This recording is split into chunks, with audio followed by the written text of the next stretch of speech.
looks like.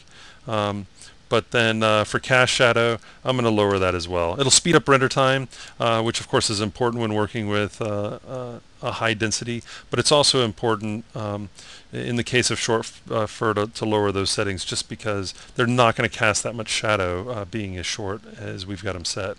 So let's do a render and see where we're at.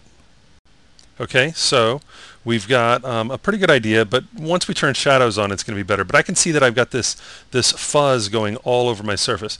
But there's something that's missing, and in my opinion, this looks like a brand new tennis ball. I want something more like this. This is kind of what the end result that we're going for here. And see all this nice little longer stray phrase on this surface? To me, that is what a tennis ball looks like, at least after my dogs have had a little bit of time with them. So this is what I'm going after. Now, I have some options on how I could go about doing that. And I'm going to go ahead and just, we'll close this render. And one thing I could do is I could play with procedural textures on random length and stray, and try and get that effect. But a faster way of doing it, and one that you'll have a lot more control, is to come up with a whole new set of attributes just for those long hairs. Now to do that, this is pretty handy. We'll come over to this object, and I'm going to right click, and I'm going to clone that object.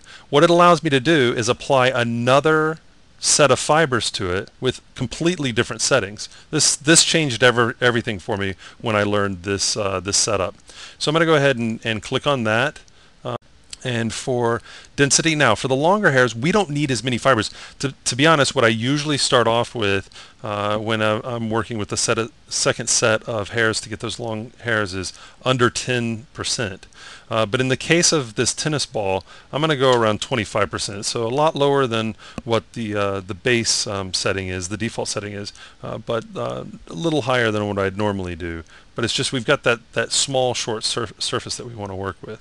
Now another trick that you can apply when you're using these multiple copies is for the longer hairs, there's no reason for there to be any shadow, because we're getting the shadow from the shorter hairs. The longer hairs, they're so thin and small, they're not going to cast shadow in the real world, so we should be pretty set there. This is also going to speed up render time, which is a great little tip there that I picked up from James Wilmot. Okay, so now that we have that, let's go ahead and play with some of our settings a bit. For kink, I'm going to crank that up 200%, and for swirl, let's do 150. These are the longer hairs. I'm going to get a little crazier with them. For the scale, 600 again would be too much, but instead of going as low as we did on the other one, we want these to be a little longer, so I'll do 120.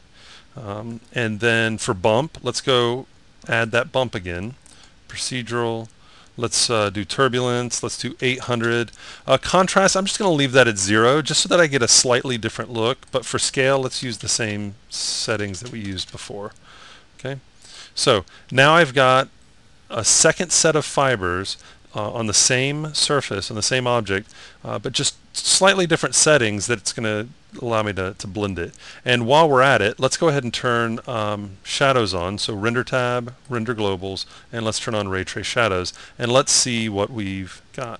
We have our longer hairs, but there's a problem. It's been rolling in dirt. And what I forgot to do, which, well, it depends on the look you're going for, but this definitely wasn't the look I was going for as far as those longer fibers. It is a good idea to use slightly different colors just to kind of give that nice variation, but I'm not really interested in having brown fibers on my tennis ball. So what I'm going to do is go over to color, and for the color mode, textured, let's go back and make another gradient, and layer type, gradient, input parameter, let's do fiber U, and I could go and copy all of this so I get the exact same values, but again, just like I said, sometimes it's good to just get variation. So I'm just going to eyeball the color, so it's going to be different. I'm intentionally going to make it different there, and then we'll go with the same. Maybe just change it a little bit. Okay, so we get the basic, same basic setup. And so let's do a render, and we should end up with what we're after. So there we go. In 25.7 seconds, we got our fully fibered tennis ball here with the nice little strays. Let's take a look. I'm going to just zoom in a bit so that we can see. Let's go even closer. We can see all the nice little stray fibers kicking off of our surface. So it's a quick look at putting fibers on a tennis ball, and one of the things that I'd really like to point out is the cloned, making a duplicate copy of our surface here, of our object here, and applying a separate set of fibers that we have full control over. This is going to give you ultimate control, because instead of trying to get the short hair and the short fibers and the long fibers all in one setting, we get to break it up, get full control, makes it easier for us, and we're ready to go.